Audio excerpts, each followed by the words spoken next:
Kelsey. This is my channel, The Fancy Hat Lady Reads. I'm wearing one of my fancy booktube hats, and today I'm going to be doing the wrap-up that is going to be called my May wrap-up, but it's actually the rest of the things that I haven't yet wrapped up from May, because May was also when the Asian Readathon happened, and I've already done a wrap-up for the Asian Readathon, so I'll link that video for you down below so you can watch that if you haven't yet.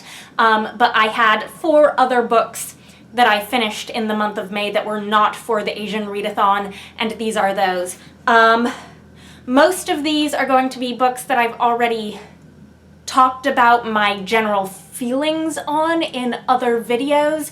I have Trail of Lightning, The Calculating Stars, and Wundersmith, The Calling of Morrigan Crow on this list. Those are all books that I either read for the BooktubeSFF Awards, the Hugo Awards, or both, and I've already done videos where I talked about my opinions on the shortlists for both of those awards, so I'll also link both of those videos. But in those videos I'm really talking about my feelings about those books sort of in comparison and contrast with other books, and that's a very different thing for me than actually doing a wrap-up of the book, so I still need to do this. So the first book I finished in May was Trail of Lightning by Rebecca Roanhorse. This is the first book in a post-apocalyptic urban fantasy series called The Sixth World. The name of the series comes from a concept in Navajo mythology that I think is shared by some other indigenous North and Central American mythologies, that the world we live in is the fifth world. The Navajo creation myth involves 4 previous worlds before this one that we live in. And in the future world of these books, climate change, etc. have ushered in the 6th world. So the world building of this is really cool. This takes place in the area that is today the Navajo Reservation. In this it's referred to as the Diné-Ta. I apologize if I'm pronouncing things here incorrectly, but basically the Diné or Navajo people have walled off their land. There's definitely like a post-apocalyptic, we're making do with the remnants of technology and stuff that we can get our hands on feel to it, but the gods and magic of the mythology has all returned to the land and the people. There are gods, there are monsters, and there are people with so-called clan powers, which is sort of the basis for the magic system in this book. The protagonist, Maggie, is a woman who has 2 different clan powers that essentially make her a super-duper lethal killer. She's got some really traumatizing backstory. We learned that she was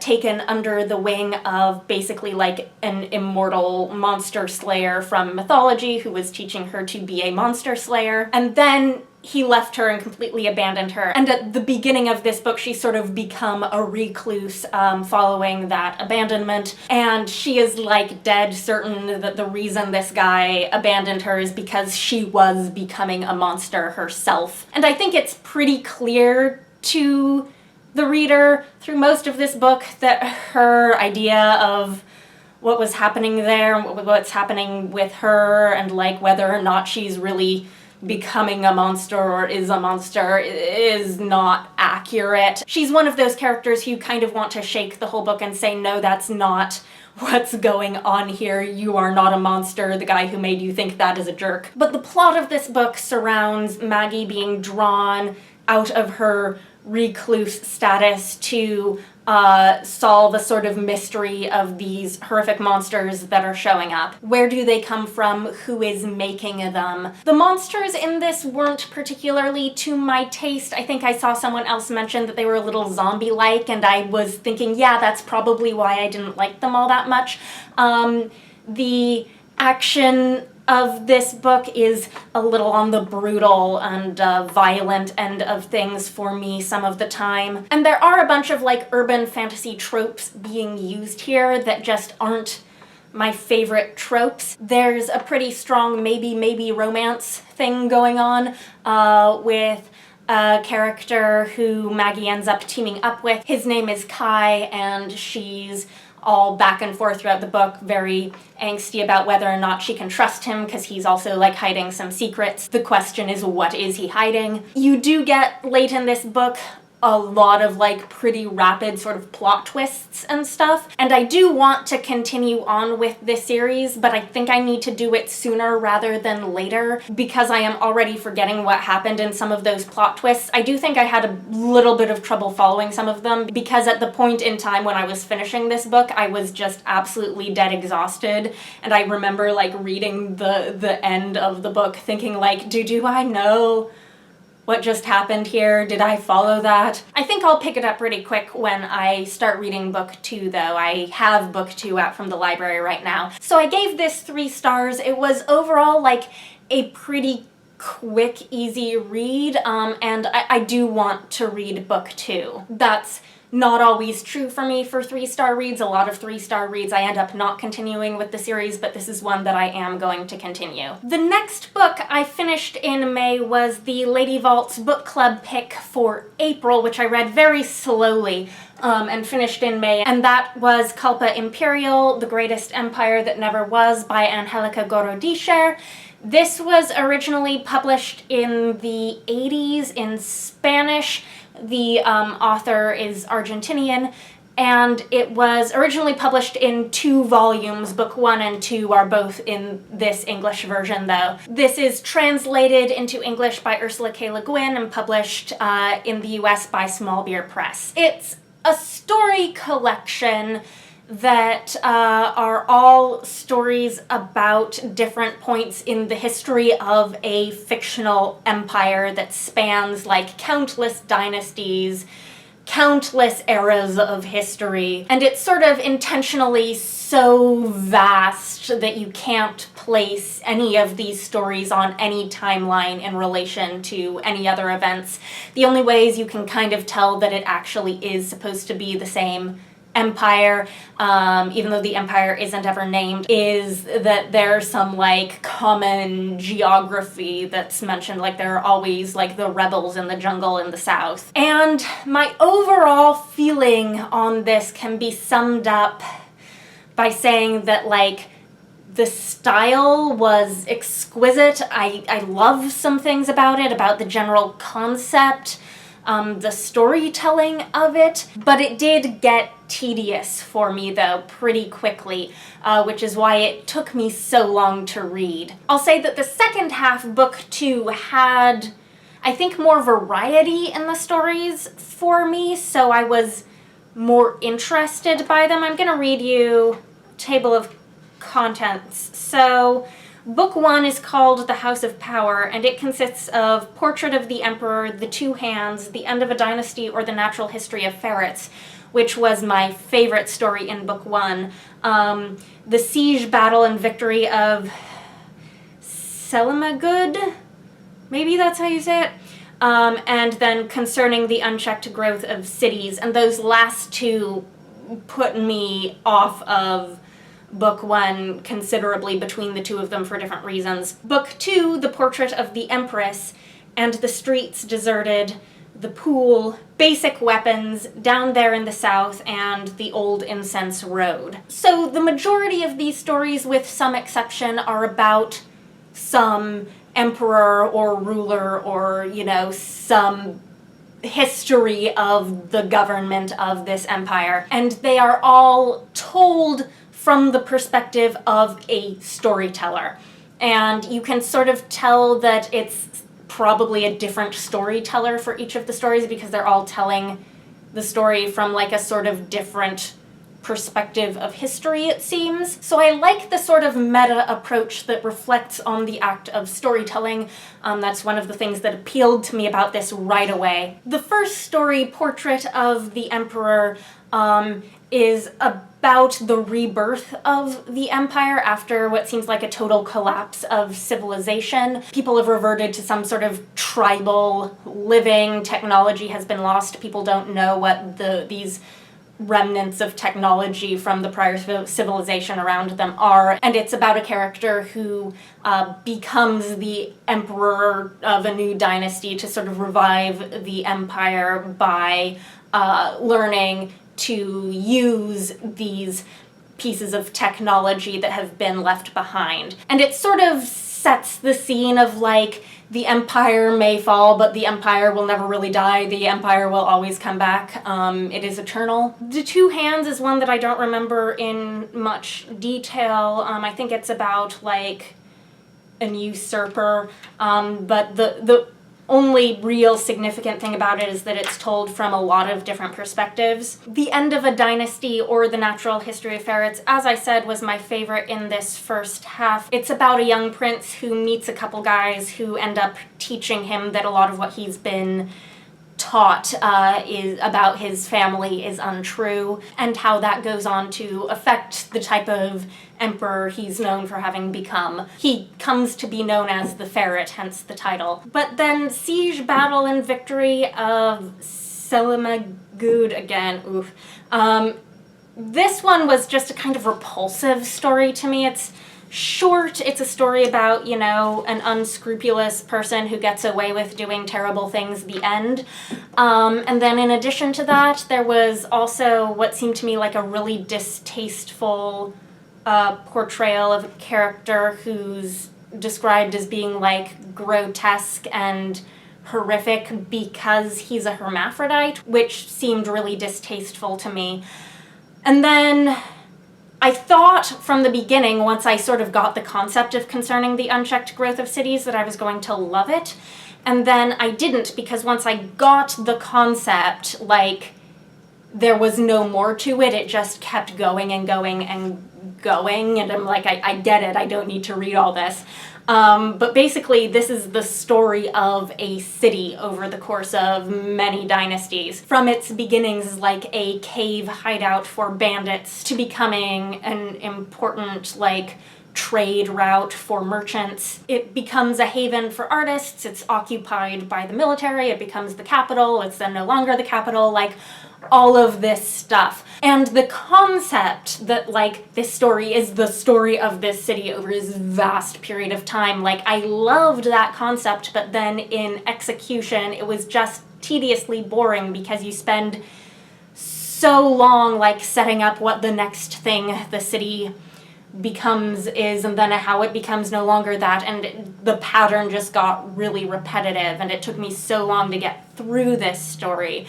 And that was about the point where I started to become, like, really disenchanted with the collection, but then I found that book 2 had more variety, so it kept me more interested. The title of the first story in book 2, Portrait of the Empress, sort of sets it up to seem like it's supposed to be a bookend to Portrait of the Emperor, which was the first story in book 1. It doesn't have that much in common with that first story, though.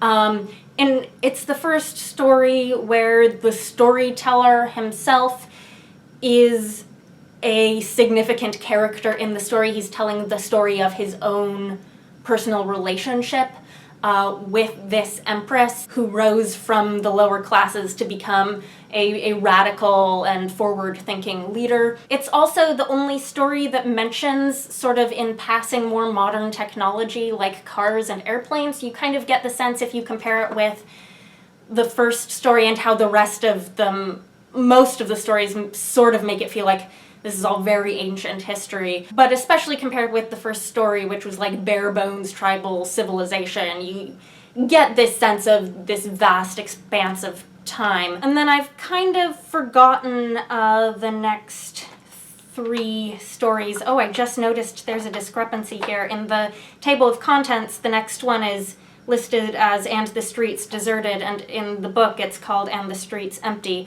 And then the next one is The Pool, and then Basic Weapons. Down there in the south, obviously, actually finally deals with that mysterious south that keeps being mentioned in all these stories, but I don't remember liking this story that much. The Old Incense Road, however, which was the final story, was my favorite in the collection, so it ended on a really high note for me. This one has some fantasy tropes that I really like. It has like a princess in disguise, and it has some bizarro creation myths that are told within the story, which I really enjoy that sort of stuff. So very mixed bag for me in terms of actually did I like the individual stories in this or not. I love the general style and storytelling approach to this book. I sort of feel like contesting the basic premise of this essentially eternal empire. That's not really how history works. Empires don't last forever. They do eventually fall and become absorbed by different things. But what that premise does give this a chance to do is to look at a bunch of different basically rulers and leaders and sort of ask whether they were good or bad leaders and why. So it's a little bit more about power and people in power than it is about the actual concept of empire. Aside from like the South, you don't get any sort of like international politics or anything going on here. So very mixed feelings on this. I gave it 3 stars. The next book I have to talk about is one that I already returned to the library long ago when I finished reading it, and that is Wundersmith, The Calling of Morrigan Crow by Jessica Townsend, which is the sequel to Nevermore. This was one of the BooktubeSFF Award nominees this year in the middle grade category. And these books have this sort of like delightfully whimsical, eccentric world building, but the writing is still fairly simple and straightforward, so they're very quick, very engaging, fun reads for me. It's a formula that I enjoy. In this sequel, there are kind of, I felt like 2 separate plot lines going on. I did find that I cared about one of them somewhat more than the other. The half of it that I really cared about was Morrigan's school story.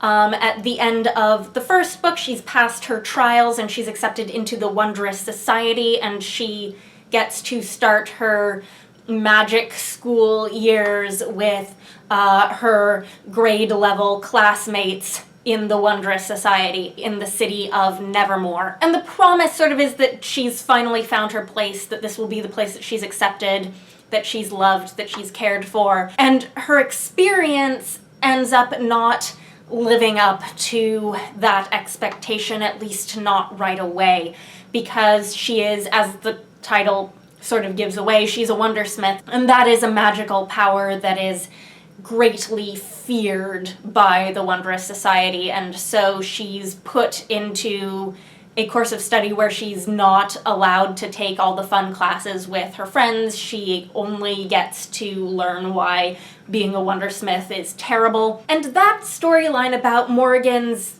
sort of deeply upsetting frustrations in her new school life was actually the part that like really got me, that I really cared about. It isn't the driving action of the plot of this book, though. That's this other thing that's going on with some mysterious disappearances. Morrigan's guardian, Jupiter North, is away a lot of the time trying to investigate, but it ends up being Morrigan who ends up, you know, stumbling upon the clues. And that's the much more action-y, adventure-y side of the plot, and it ends up taking up kind of more of the page space, more of the plot. That said, I didn't particularly mind because that side of the plot is action-y and fast-paced, and so I still read it very quickly. There is also this other thread that's happening in the school plot where someone is basically trying to blackmail Morrigan's class, and I was expecting that plotline also to turn out to have like something to do with the bigger story of this book, and it turned out that it didn't, in a way that was sort of underwhelming. But I think it was sort of underwhelming on purpose, because then like one of the characters, one of Morgan's friends at the end of the book actually kind of voices what I was feeling about how that plot turned out, and I can't really say more because that would be spoilery. So I think that was kind of on purpose. I feel like I have less to say about this because I gave it back to the library so long ago, and like the books where I still have a physical copy, even flipping through it a longer time after I read it helps me remember like what I was thinking and feeling when I was reading it, and I don't have that with a book I've already given back to the library. But mostly this series are fun and escapist for me, and I gave this 4 stars. And then the last book I've got to talk about is The Calculating Stars by Mary Robinette Kowal. This, of course, won the Hugo Award for Best Novel this year, and it is an alternate history of an accelerated space race in a world where a meteorite strike in the United States in 1952 causes global crises and an accelerated need to get humanity into space. The alternate history of this, though, actually does start a little bit before the meteorite strike, I think, as she points out in her notes at the end of the book, because the political situation for the purposes of the plot needed to be a little different than it actually was in our history. But I found that even though this book posits this really like ginormously big alternate history concept with like huge global ramifications and like every aspect of society, it's really a very, very character-driven story focused on the protagonist, Elma York. Elma is both a math genius and a former WASP pilot from World War II, so she would be a prime candidate to become an astronaut if they would let